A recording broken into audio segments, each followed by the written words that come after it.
جب وفاقی کابینہ کی طرف سے ٹی وی پہ نیوز چل گئیں کہ انہوں نے اس فیصلے کو سپریم کورٹ کے اس فیصلے کو مسترد کر دیا ہے، اور میں نے کل بھی وی لاگ میں بات کی تھی کہ کیبنٹ اور وزیر اعظم اگر سبورژن آف کانسٹیٹیوشن کا سبب بن رہے ہیں اور اس میں شامل ہو رہے ہیں تو ان کو تو خود اس وقت ضرورت ہے کہ ان کے خلاف کوئی سو موٹو لے، چاہے سپریم کورٹ، چاہے کوئی سول سوسائٹی کے کوئی وکلاء مل کے جا کے اس چیز کو نوٹس کرائیں کورٹ میں کہ ایک وزیر اعظم اور اس کی کیبنٹ کیسے سپریم کورٹ کے فیصلوں کو رد کر سکتی ہے اور کیسے حصہ بن سکتی ہے ایک سوچی سمجھی اسکیم کا جس میں ہر اس فیصلے کی نفی کی جائے جو اس وقت سپریم کورٹ کر رہی ہے۔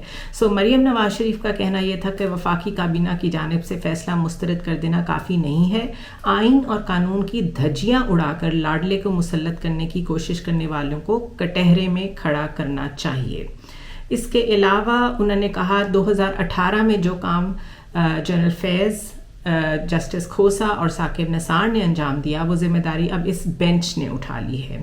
اس خوفناک اور ڈھٹائی سے کی گئی سہولت کاری اور ون مین شو کے خلاف سپریم کورٹ کی اکثریت نے بغاوت کر دی ہے۔ وقت آ گیا ہے کہ پارلیمنٹ اس سہولت کاری کو اپنے آئینی اور قانونی ہاتھوں سے روکے۔ یہ ایگزیکٹلی وہی سینیریو ہے جس کا میں نے پہلے بھی ذکر کیا کہ بیک ان 2022 اپریل جب ووٹ آف نو کانفیڈنس تھا تو اس وقت پروٹیکشن دی تھی سپریم کورٹ نے ووٹ آف نو کانفیڈنس کو، قاسم سوری رولنگ کیس میں جو کچھ ہوا وی آل نو دیٹ، اور اس وقت ان کو آئین کی بہت فکر تھی کہ انہوں نے جو رولنگ دی ہے وہ غیر آئینی ہے اور آئین کو بچنا چاہیے اور آئین کو ہی ہر حال میں لاگو ہونا چاہیے۔ آج یہ آئین کے خلاف ہیں اور انہیں پارلیمنٹ کی بالادستی چاہیے کیونکہ پارلیمنٹ میں یہ خود بیٹھے ہوئے ہیں اور اپنی مرضی کے قوانین بنا رہے ہیں، رولز بنا رہے ہیں۔ ایک سٹنگ سپریم کورٹ کے چیف جسٹس کو یہ لوگ چیلنج کر رہے ہیں، اس کے جواب میں ایک قاضی فائز عیسیٰ کی شکل میں ایک ڈی فیکٹو چیف جسٹس کھڑا کر کے جتنا کنٹروورشل عدلیہ کو کیا جا سکتا ہے جو ہمیشہ نون لیگ نے کیا ہے وہ یہ کر رہے ہیں۔ اس کے علاوہ جو لوگ بڑے پرومیننٹلی سامنے آئے اور جو ہمیشہ بڑی پرومیننٹلی اس رجیم کو سپورٹ کرتے ہیں، اس میں غریدہ فاروقی نے ٹویٹ کی کہ وزیر اعظم شہباز شریف کی حکومت پر سپریم کورٹ فیصلہ تسلیم نہ کرنے کی صورت میں توہین عدالت ہی لاگو نہیں کی جا سکتی، کیونکہ ایسا کرنے کی صورت میں اور ملک میں انتشاری غیر یقینی کیفیت پھیلائے جانے کی صورت میں غیر جمہوری آپشن کی راہ از خود اعلیٰ عدلیہ کی جانب سے ہی ہمراہ کی جائے گی۔ ایک اور 4 اپریل یعنی کہ جوڈیشل مرڈر کو انہوں نے ریفر کیا۔ اگر آپ ٹویٹ دیکھیں حامد میر کا تو حامد میر نے تو کلیئرلی کہا کہ ہمیں اس وقت چیف جسٹس عطا بندیال جو ہیں وہ جسٹس منیر کے ساتھ کھڑے نظر آتے ہیں۔ So full blown attack on chief justice, but hats off to Umar Ata Bandial جنہوں نے سسٹین کیا ہے اس پریشر کو، بہت ریزیلینس دکھائی ہے اور بہت ریسٹرینٹ دکھایا ہے۔ ایز اے پرسنالٹی ان کے بارے میں یہ کہا جاتا ہے کہ وہ بہت ریسٹرینٹ رکھنے والے شخص ہیں، اور وہ ہم نے دیکھا ہے کہ ایز اے جج، ایز اے سپریم کورٹس جج بھی ہم نے ان میں وہ ریفلیکشن دیکھا۔ بات یہ ہے کہ یہ بات ہم نے کل بھی کی تھی کہ کورٹ کا کام ہوتا ہے آرڈرز دینا، انصاف کرنا، اور وہ انصاف جو ہوتا نظر آئے، اس کے بعد اس کو عمل درآمد کی طرف لے کے جانا لوگوں کا کام ہوتا ہے اور حکومت وقت کا کام ہوتا ہے۔ حکومت وقت کا ہم نے رد عمل دیکھ لیا کہ وہ تو کسی صورت اس طرف جانے کو تیار نہیں ہے کیونکہ اس سے انہیں اپنی یقینی سیاسی موت نظر آتی ہے، اور اگر وہ ڈیموکریسی میں بلیو کرتے تو اس وقتی سیاسی موت کو بھی گلے لگا لیتے، کیونکہ 5 years آن الیکشنز دوبارہ ہونے ہیں، یہ سلسلہ چلتا رہنا ہے، اور بہتر پرفارمنس سے اور فیئر پلے کے ذریعے سے ان کے دوبارہ سے سیاست میں ایز اے ونر آنے کے چانسز ہمیشہ بحال رہتے ہیں۔ لیکن وہ ایسی کون سی ریزنز ہیں جس کی وجہ سے اتنا اٹل فیصلہ نظر آتا ہے کہ الیکشنز نہیں کرانے؟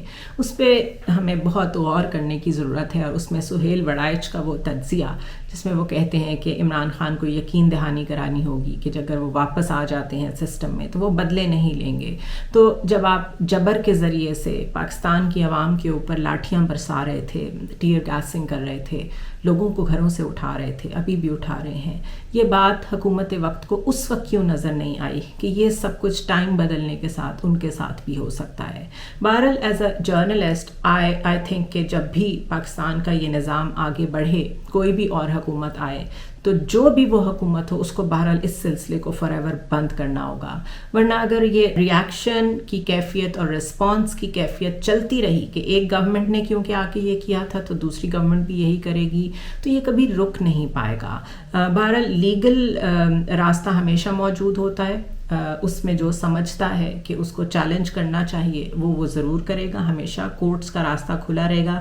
لیکن جو ریت اور جو پریسیڈنٹس اس گورنمنٹ نے فیشزم کی شکل میں اور امپیریلزم کی شکل میں اور اتھارٹیرینزم کی شکل میں اور ڈیسپوٹس کی طرح بیہیو کر کے جو قائم کی ہے, اس کو بہرحال بریک کرنا ہوگا.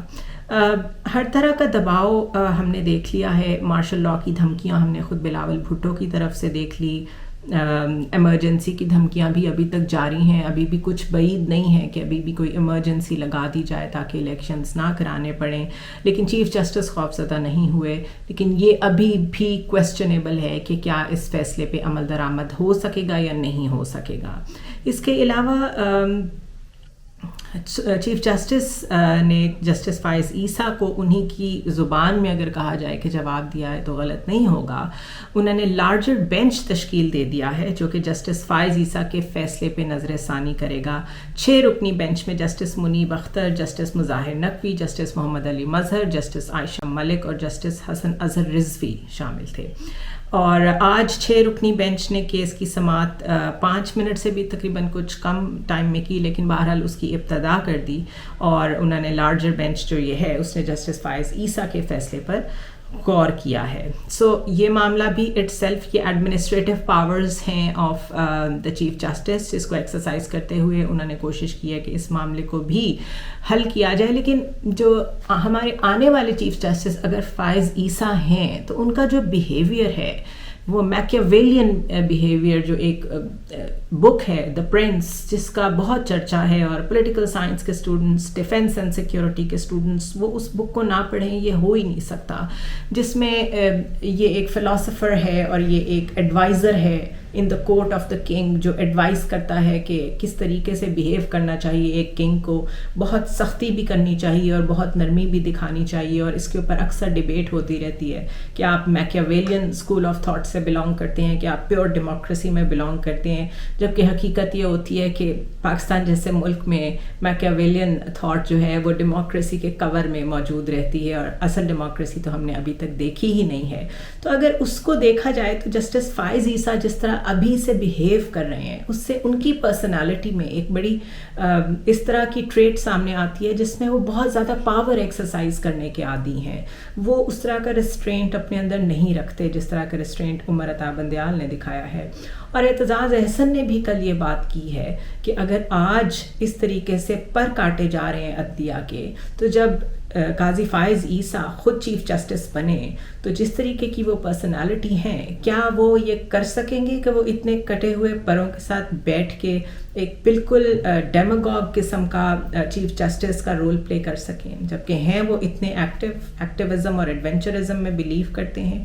جس طریقے سے وہ خود وکیل بن کے سامنے آئے جب سرینا عیسیٰ ان کی وائف کی اور ان کی جائیدادوں کا معاملہ تھا, جس طریقے سے وہ فوراً ایک بڑے ہیسٹی وے میں ہر چیز پر ریئیکٹ کرتے ہیں, جس طریقے سے گورنمنٹ نے ان کا ریفرنس واپس لیا اور اس کے فوراً بعد ان کی جو اوبیڈینس ہے ٹورڈز دا گورنمنٹ وہ دیکھنے کے قابل ہے.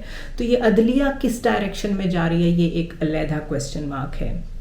دس از وائی آئی سے کہ آج پاکستان میں اگر الیکشنز ہو بھی جائیں, آگے کا سیناریو بہت ڈیفیکلٹ ہے. جو جوڈیشل پریسیڈنسز سیٹ ہو رہی ہیں, جو اکانومی کے حالات ہیں اور جو پولیٹیکل ٹرموائل ہے, یہ تینوں چیلنجز آنے والی حکومت کے لیے اتنے بڑے ہوں گے کہ ان میں سے کسی ایک کو کنٹرول بھی اگر وہ کر لے تو وہ بہت بڑی بات ہوگی. Striking a balance in the political scenario, Imran Khan کہتے ہیں کہ اگر وہ آئیں گے تو وہ ٹروتھ اینڈ ریکنسیلیشن میں بلیو کرتے ہیں, تو اگر مان لیا جائے کہ اس میں کامیاب ہو جائیں گے تو جو اکنامک چیلنج ہے وہ بہت بڑا ہے, اس پہ کوئی بات نہیں کر رہا لیکن وہ ماؤنٹ ہوتا چلا جا رہا ہے. اور اسی طرح جو جوڈیشری کے ساتھ سلوک ہو رہا ہے وہ شاید ایک عام آدمی نہیں جانتا, کیونکہ نیٹی گریٹی میں ہم نہیں جاتے اتنا, لیکن یہ ایک کویسچن رہے گا کہ ہماری عدلیہ بھی کیا سبسروینٹ ہو جائے گی ٹو سرٹن پولیٹیکل پارٹیز اور پریشر لے لے گی. عمر عطا بندیال تو ابھی تک سٹینڈ لے رہے ہیں, لیکن آنے والی عدلیہ کیسا رول پلے کرے گی. اس کے علاوہ فواد چودھری کی طرف سے جو ایک رد عمل سامنے آیا جب وفاقی کابینہ نے سپریم کورٹ کا فیصلہ مسترد کر دیا، تو انہوں نے یہ کہا کہ کابینہ کے پاس سپریم کورٹ کے فیصلے پر عمل درآمد کے علاوہ کوئی راستہ نہیں ہے. سپریم کورٹ کے فیصلے میں صرف سپریم کورٹ ہی ترمیم کر سکتی ہے. پاکستان میں کوئی آئینی بحران نہیں رہا. اس فیصلے پر عمل درآمد کرائیں. عوام اور سپریم کورٹ تنازع سے بچیں. اداروں پر اتنا بوجھ ڈالیں جتنا وہ برداشت کر سکے. بہرحال یہ تو بہت اچھا اوپینین ہے، ایک اچھی رائے ہے، لیکن اگین ایز آئی سیڈ کہ یہ ہوتا نظر نہیں آ رہا. On the other front, State Bank of Pakistan نے شرح سود میں 1% اضافہ کر دیا ہے اور اب شرح سود 21% ہو گیا ہے. رواں سال میں جو کرنٹ فسکل ایئر ہے اس میں پاکستان میں مہنگائی کی شرح دگنی سے بھی زیادہ ہو گئی ہے، یہ کہہ رہا ہے ایشین ڈیولپمنٹ بینک. ڈالر $3.86 مہنگا ہو کے $287.90 کا ہو گیا ہے. پاکستان کی برآمدات میں مسلسل 7th month کمی آ رہی ہے. دس از دا 7th month کہ مستقل ڈکلائن میں جا رہے ہیں when it comes to the exports. اور مارچ میں 15%، صرف مارچ میں 15% گری ہے ہماری جو ایکسپورٹس ہیں. اس کے علاوہ پاکستان میں کپاس کی پیداوار 4 دہائیوں کی کم ترین سطح پر پہنچ گئی ہے. ملک میں پیٹرولیم مصنوعات کی فروخت میں جاری مالی سال کے پہلے 9 ماہ میں سالانہ بنیادوں پر 21% کی کمی ریکارڈ کی گئی ہے. اس کے علاوہ ایک عجیب سی خبر ہے جو ڈسپلے کرتی ہے ہمارا moral decay and moral decay from our leadership. Society کی بات نہیں میں کر رہی. JUI نے سابق وزیر اعظم عمران خان کی بشرا بی بی کے ساتھ دوران عدت شادی کرنے پر آئین کے آرٹیکل 63-62 کے تحت ان کو نااہل کرنے کے لیے درخواست پشاور ہائی کورٹ میں جمع کرا دی ہے. شیکسپیئر کے ناول میں ایک سینٹنس، ایک ڈائلاگ بڑا میننگ فل ہے جس میں وہ کہتے ہیں کہ nothing will come out of nothing. یعنی اگر آپ ایک بہت ہی فضول سی چیز میں سے کچھ نکالنے کی کوشش کریں گے تو اس میں سے کچھ بھی نہیں نکلے گا. Nothing will come out of nothing. تو ہم یہ نتھنگ میں سے کچھ نکالنے کی کوشش کر رہے ہیں. اس وقت جو ملک کے حالات ہیں اس کو اگر میں سمرائز کروں، پیسے آپ کے پاس ہیں نہیں، آپ کی امپورٹ ایکسپورٹ جو ہے اس کا بیلنس کتنا آؤٹ ہوا ہوا ہے. وی آل نو دیٹ. ساری عمر ہم امپورٹ پہ ڈپینڈنٹ رہے ہیں، ایکسپورٹ پہ توجہ نہیں تھی. مستقل کلائمیٹ چینج کی وجہ سے جو فصلوں کا حال ہو رہا ہے، کسان کتنا پریشان ہے، اور فوڈ سیکیورٹی کے جو حالات ہیں اور آٹے کے لیے لوگوں کے جو حالات ہیں، وی آل نو دیٹ. لیکن ہمارا فوکس ہے مریم نواز کیا چاہتی ہیں، نواز شریف کیا چاہتے ہیں، بلاول بھٹو کیا چاہتے ہیں، اور آئین بے شک آپ ردی کی ٹوکری میں اس کو ڈال دیں. Not good at all for the country and for the people. I'll see you tomorrow.